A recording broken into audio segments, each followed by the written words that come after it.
Halo teman-teman. Ya, perkenalkan, jadi nama saya di sini Yohanes Pangestu dengan NIM 22115316 dari Universitas Amikom Yogyakarta. Nah, kali ini saya akan mewawancarai salah satu owner ya dari bisnis yang mungkin cukup terkenal saat ini gitu ya, bisnis kuliner teman-teman. Ya, jadi seperti yang kita tahu teman-teman, jadi bisnis kuliner itu saat ini sedang happeningnya ya teman-teman ya. Jadi banyak banget influencer bahkan selebgram itu yang lagi hunting kuliner. Bahkan para TikToker baru itu juga pada nyari makanan gitu ya untuk konten-kontennya gitu kan. Tentunya konten-konten yang unik ataupun makanan-makanan yang unik teman-teman. Nah, di sini saya ketemu nih sama salah satu owner makanan unik yang ada di Jogja. Nama makanannya itu Kimbosi. Nah, apa sih itu Kimbosi? Oke, kita nanti bakal lanjut, tapi kali ini kita akan kenalan dulu nih. Kita dengan Kak siapa Kak? Boleh kenalan mungkin nama dan bisnisnya apa? Perkenalkan, saya Merina. Saya sebagai owner dari Kimbosi ya, menjual makanan ya, makanan kimbab dan sushi. Oke, makanan kimbab dan sushi teman-teman ya. Oke, untuk Kimbosi sendiri tuh kira-kira udah berdiri berapa lama sih Kak sebenarnya? Untuk saat ini Kimbosi sudah hampir 2 tahun ya Kak. Hampir 2 tahun sejak tahun 2023 kemarin itu. Wow, baru banget berarti ya Kak ya. Tapi sejauh menjalankan bisnis dari 2023 sampai saat ini tuh kira-kira peminat ataupun konsumennya tuh banyak atau sedikit Kak? Itu alhamdulillah Kak banyak ya, karena memang kimbab dan sushi ini lumayan cukup menarik para ini ya, konsumen, terutama para anak-anak muda. Sekarang banyak yang menarik dan suka dengan makanan ini. Oke, tapi apa sih yang membedakan antara Kimbosi dengan kimbab dan sushi yang lainnya Kak? Apakah dari bahan-bahannya atau rasanya itu seperti apa Kak? Yang membedakan itu yang pastinya Kak, kimbab dan sushi itu biasanya kita temukan di mall. Wah, Dan itu mahal ya. bener. Kalau yang saya jual ini kimbab dan sushi untuk khusus kalangan menengah saja Kak. Bukan menengah tapi ya bisa semuanya, tapi kaum menengah ke bawah tuh bisa juga beli Kak, karena memang harga terjangkau dan juga kualitasnya nggak dikalahkan juga sama yang mahal-mahal Kak. Bagus juga kualitasnya, pokoknya enak dan murah. Oke, murah ya berarti dan enak gitu ya Kak ya. Tapi kan kalau seperti yang kita tahu ya teman-teman ya, kalau kimbab dan sushi itu kayak bahan-bahannya, misalnya kalau kimbab itu toppingnya itu kayak bener-bener khas Korea gitu ya. Kalau sushi juga kayak dari apa teman-teman, salmon ya, ya dari salmon. Kalau sushi Kakak sendiri tuh dari salmon juga atau seperti apa Kak? Nah, kalau dari salmon sendiri sebenarnya pengen Kak, tapi kan mahal ya. Nah, saya melencengin nih idenya, gimana sih bikinnya biar kayak sushi beneran. Nah, itu saya ganti dengan kayak apa ya Kak, kalau dibilang tuh kayak per sunfish-an gitu loh. Sunfish yang ada di toko-toko frozen food. Nah, itu juga sekarang lagi happening ya. Itu juga kalau dicampur dengan nasi dan dibikin seperti sushi itu ternyata enak. Enak ya. Ya. Wow, keren banget. Jadi mencari alternatif lain seperti itu Kak. Oke. Mungkin kita lanjut ke pertanyaan selanjutnya nih ya Kak ya. Nah, selama Kakak menjalankan bisnis nih, kira-kira Kakak menerapkan etika kepemimpinan pasti ya. Nah, itu etika kepemimpinannya seperti apa sih Kak yang diterapkan di dalam bisnis Kakak? Oke, untuk etika kepemimpinan saya mungkin lebih ke ini ya Kak. Etika dalam saya dengan karyawan saya, kita menerapkan kejujuran Kak. Kejujuran antar saya sebagai owner dan juga karyawan itu harus ada. Yang mana kita harus saling terbuka dan juga saling kerjasama. Apalagi karyawan saya kan masih anak-anak muda nih, ya hampir seumuran dengan saya lah. Itu pastinya kita lebih enak dan lebih enjoy seperti anak-anak muda yang bergaul gitu lah Kak. Oke, keren banget ya. Berarti tadi prinsip kekeluargaan seperti itu ya intinya ya Kak ya. Oke, mungkin lanjut ke pertanyaan selanjutnya nih teman-teman ya. Jadi kita akan ada banyak pertanyaan Kak, tapi tenang aja. Kita santai aja di sini ya ngobrolnya. Oke, untuk selanjutnya itu Kak, pasti di dalam menjalankan bisnis Kakak tentunya ada konflik ya yang dilalui ya, baik itu konflik internal antar karyawan ataupun antar Kakak dengan karyawan nih. Nah, ketika konflik itu muncul, apa strategi utama yang kakak gunakan untuk mengatasi konflik tersebut, kak? Yang pasti misal kalau ada konflik pasti ada seluk beluknya nih, masalahnya apa sih. Nah saya cari dulu tuh masalah dari awalnya apa. Nah kalau kita udah ketemu, kita bahas sama karyawan. Kita nggak ada saling salahkan atau yang menyalahkan ya kak di sini, tapi kita mau bahas secara keluargaan, secara bersama-sama. Intinya kita memberikan saran yang terbaik lah untuk karyawan yang atau saya yang membuat kesalahan itu. Oke, berarti disondingkan lagi ya kak ya, kita cari jalan keluarnya seperti apa gitu ya kak ya. Oke, mungkin pertanyaan selanjutnya itu bagaimana cara ataupun proses pengambilan keputusan yang kakak lakukan dalam menghadapi situasi kritis nih. Kritis itu dalam artian mungkin berdampak nanti pada keberlangsungan bisnis kakak, mungkin misalnya penjualan menurun dan lain sebagainya. Nah itu langkah kakak itu seperti apa? Oke. Mungkin dalam menghadapi situasi krisis itu ya kak, kita mengevaluasi dulu nih kinerja kita selama berjualan itu seperti apa. Nah, setelah kita evaluasi, kita pasti menemukan atau menghasilkan sebuah solusi ya. Mungkin itu dari saya ataupun dari karyawan-karyawan saya. Nah setelah solusi itu kita mulai tuh jalanin solusinya, gimana caranya biar masalah ini, kondisi krisis ini bisa keluar gitu ya, bisa diselesaikan. Oke, keren banget ya berarti. Oke, untuk selanjutnya nih kak, ada satu pertanyaan menarik sebelum kita akhiri sesi pertama kita kali ini ya. Jadi untuk pertanyaan selanjutnya, bentuk pertanggungjawaban ataupun laporan pertanggungjawaban yang Kimbosi ataupun kakak lakukan itu untuk memantau atau melaporkan kinerja organisasi secara berkala itu seperti apa? Apakah ada atau tidak? Tidak ya kak, karena bisnis Kimbosi ini cukup bilang masih awal ya, masih bisnis yang kecil. Jadi untuk pertanggungjawabannya ini saya bukan ngambil yang seperti apa langkah yang besar, tidak, tapi kan evaluasi aja lah kayak tadi untuk kedepannya seperti apa gitu. Oke ya, itu teman-teman tadi ya untuk penjelasan dari Kak Amrina tadi ya, Kak Amrina ya dari owner Kimbosi. Menarik ya teman-teman ya. Oke, untuk selanjutnya sendiri kita masih ada beberapa pertanyaan nih, tapi kita bakal break dulu ya teman-teman, karena kita tentunya butuh tenaga ya, mau minum dulu sedikit ya, nanti kita baru lanjut lagi. Kita tunggu ya teman-teman ya, sampai nanti. Oke, balik lagi nih sama saya Yohanes dan Kak Amrina ya di segmen kedua kita kali ini. Oke, kita bakal lanjut ke pertanyaan selanjutnya aja ya teman-teman. Mungkin teman-teman udah nggak sabar nih pengen tahu lebih detail bagaimana sih cara menjadi seorang pemimpin gitu ya kak ya.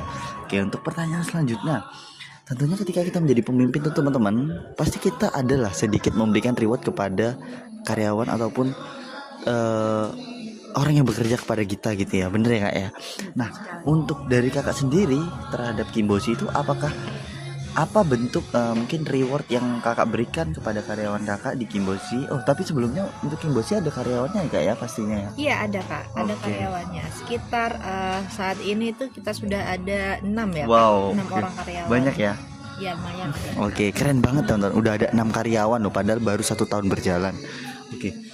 Nah, mungkin yang dari pertanyaan tadi ya, kita kembali lagi itu apa yang reward yang kakak berikan mungkin untuk karyawan kakak tadi, untuk tentunya meningkatkan motivasi mereka untuk penjualannya supaya lebih tinggi lagi, itu ada atau tidak? Pastinya reward itu ada ya kak, untuk menambah semangat tentunya para untuk bekerja. Nah, untuk reward sendiri saya itu biasanya nih 1 bulan atau 2 bulan sekali pergi jalan-jalan kak, healing ke aku ajak kemana gitu, jalan-jalan ya. Mesti anak-anak muda kan sekarang kalau apa capek healing. Bener, gitu iya. Kan. Nah, kalau ya paling healingnya kalau nggak jalan-jalan ya pasti kumpul makan-makan lah, makan di mana, diajak kemana gitu. Itu udah bikin mereka tuh pada seneng dan semangat buat kerja. Wow, keren banget ya teman-teman. Mungkin itu bisa menjadi ide atau inspirasi buat kita nanti ketika kita menjadi seorang pemimpin ya teman-teman. Jadi nggak perlu hedon-hedon lah kak ya, kayak nggak perlu kasih mobil atau motor gitu. Hal-hal sederhana yang meningkatkan ruang lingkup kekeluargaan itu udah cukup banget ya kak ya tentunya ya. Oke, kita lanjut ke pertanyaan selanjutnya, semakin menarik nih ya teman-teman ya. Mungkin bagaimana cara kakak untuk menangani kesalahan atau pelanggaran yang terjadi di Kimbosi saat operasional, mungkin misalnya saat pembuatan ataupun saat penjualan, dan apa sih hukuman yang kakak berikan kepada karyawan kakak yang melanggar hal-hal tersebut, ada atau tidak? Ya pastinya punishment atau hukuman itu ada, tapi ya tidak sampai di penjara ya kak ya. Iya. Kalau maling sih memang di penjara ya. Iya, bener-bener. Tapi kalau untuk punishment sendiri dari Kimbosi bisnis komisio ini, melihat kalian misal ada masalah kecil atau masalah besar, kita ya pasti menegurnya nih ya, menegur atau memberikan penjelasan secara dan baik deh. Seperti apa kamu tuh harus gini sama karyawan ini, harus kayak gini. Yang penting kita menjadi selain kita menjadi ownernya ya, bosnya gitu kan kita bilang, kita juga sebagai teman yang baik dan juga orang yang merangkul mereka lah gitu. Intinya ya teguran itu jangan sampai membuat dia tuh merasa inter apa kak biasanya tuh interupsi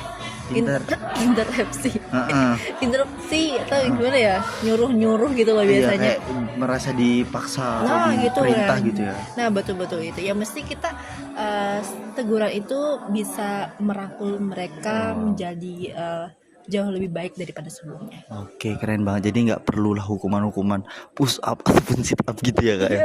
Jadi hukumannya yang sederhana, tapi tetap hukuman itu meningkatkan rasa kekeluargaan gitu ya. Tujuannya buat apa? Tujuannya supaya bisnis itu berkembangnya pesat gitu ya. Karena ibaratnya tadi ya, ketika pekerjaan dilakukan secara bergotong royong itu akan lebih ringan gitu ya, daripada dilakukan secara sendiri-sendiri seperti itu. Oke, mungkin kita lanjut ke pertanyaan selanjutnya nih. Ini pertanyaan yang cukup unik dan pasti tentunya ya, pasti kayaknya setiap bisnis itu pasti mengalami hal ini gitu. Oke, mungkin pertanyaan selanjutnya itu, apa sih kegagalan terbesar yang mungkin Kimbosi pernah alami atau hampir alami gitu ya, dan bagaimana hal tersebut atau kegagalan tersebut mempengaruhi gaya kepemimpinan kakak? Apakah gaya kepemimpinan kakak jadi berubah ketika terjadi hal tersebut, atau malah semakin kuat gaya kepemimpinannya seperti itu? Untuk Kimbosi hampir krisis ya, dalam kondisi krisis itu pasti ada kak. Mungkin itu kesalahan saya untuk menetapkan target pasarnya siapa. Nah waktu jualan itu kita target pasarnya tuh ya salah ya, nggak ada yang beli. Jadinya semua jualan kita itu nggak ada yang dibeli dan masih utuh banyak, dan itu ya sisanya kita balik pulang dibagi-bagi lah sama orang. Nah dari situ kita evaluasi apa sih tadi kesalahan kita dalam berjualan, oh ternyata ini. Nah untuk merubah gaya kepemimpinan saya atau enggak, ya pasti setiap ada masalah kepemimpinan saya tuh masih tetap sama, tapi ditambah lagi saya putar otak, saya cari solusi yang baru lah. Ini gimana sih, aku harus cari solusi atau ide yang baru nih buat bisnisku ini biar nggak stuck di situ terus. Wow, keren banget ya teman-teman ya. Jadi salah satu bentuk mungkin pengalaman yang cukup berat ya bagi Kimbosi ya, ketika dagangannya tidak laku seperti itu, tapi tetap tenang, dan jiwa kepemimpinannya dari kakak ini sepertinya emang terlihat sangat jelas gitu ya teman-teman ya. Oke, mungkin teman-teman udah pada penasaran ini kak, mungkin dari Kimbosi sendiri kalau mau pesan itu di apa, atau ada Instagramnya mungkin bisa dikasih tahu nih teman-teman di rumah, siapa tahu mau nyoba ini kak. Oke teman-teman yang mau pesan atau mau mencoba Kimbosi Kebab Sushi ini, teman-teman bisa follow ya kak ya, follow Instagram, karena kita punya Instagram namanya kimbosi.co, dan juga kita sudah ada store offline ya kak. Karena Kimbosi ini udah punya 2 cabang. Yang satunya itu ada di Jakal, di daerah sekitar kampus UI sana. Dan satunya lagi itu ada di Bantul, di sekitar kampus UMY itu kak. Karena memang kita targetnya anak-anak muda nih, kan banyak ya mahasiswa di sana pasti, dan itu mereka pada tertarik di situ. Wow, keren banget ya teman-teman, tadi ada 2 ternyata cabangnya. Oke, mungkin teman-teman nanti bisa cobain juga ya, nanti bisa PO ataupun pesan di IG-nya gitu ya. Oke, untuk pertanyaan terakhir nih kak, mungkin kakak ada saran nih buat teman-teman mahasiswa yang lagi memulai bisnis ya. Mungkin apa sarannya, dan jiwa kepemimpinan seperti apa sih yang harus ada di dalam diri mereka seperti itu? Oke, saran buat apa ini Kak? Kalau nyebutnya mahasiswa atau Mahasiswa, atau anak muda gitu Iya, ya? anak-anak muda. Anak-anak muda untuk memulai bisnis. Tentunya sekarang anak-anak muda itu suka jajan. Kalau mau bisnis kuliner itu cepat dan mudah ya teman-teman. Jadi pergunakan ide kalian, ide yang menarik buat suatu makanan yang mungkin itu baru buat anak-anak sekarang, karena anak sekarang itu suka banget dengan hal-hal yang baru. Nah, itu terapkan pada diri kalian, pokoknya semangat. Dan juga dan satunya lagi tadi Kak, apa, kepemimpinan ya? Iya. Kepemimpinan intinya kalian berbisnis janganlah jadi bos yang memang hanya menyuruh-nyuruh, tapi juga jadilah karyawan kalian itu sebagai teman-teman atau keluarga kalian, sehingga dalam menjalankan bisnis itu terasa lebih semangat dan juga intinya selalu kompak gitu. Wow, itu ya teman-teman. Jadi rasa kekeluargaan itu harus ada ketika kita menjadi pemimpin gitu ya. Jadi tadi seperti kakak bilang, jangan menjadi bos tapi jadilah ibaratnya sebuah partner ya. Ketika partner, beda partner dengan bos tadi ya, kalau bos itu menyuruh ya teman-teman, tapi kalau partner itu mengajak untuk bersama-sama, seperti itu ya kak, kurang lebih. Oke, mungkin kita akhiri aja segmen kali ini ya teman-teman. Wow, cukup menarik sekali ya pembahasan kita bersama Kak Amrina tadi ya, bisnis Kimbosi. Jadi teman-teman nanti jangan lupa dicobain untuk kimbab dan susinya teman-teman ya. Langsung aja datangin Instagramnya di kimbosi.co ya teman-teman. Jangan lupa dipesen. Oke, mungkin sekian dulu kak pertemuan kita kali ini ya kak ya. Terima kasih banyak sudah meluangkan waktunya. Sampai jumpa di akhir kesempatan lagi ya kak ya. Oke, mungkin say hi ke teman-teman semua. Bye bye.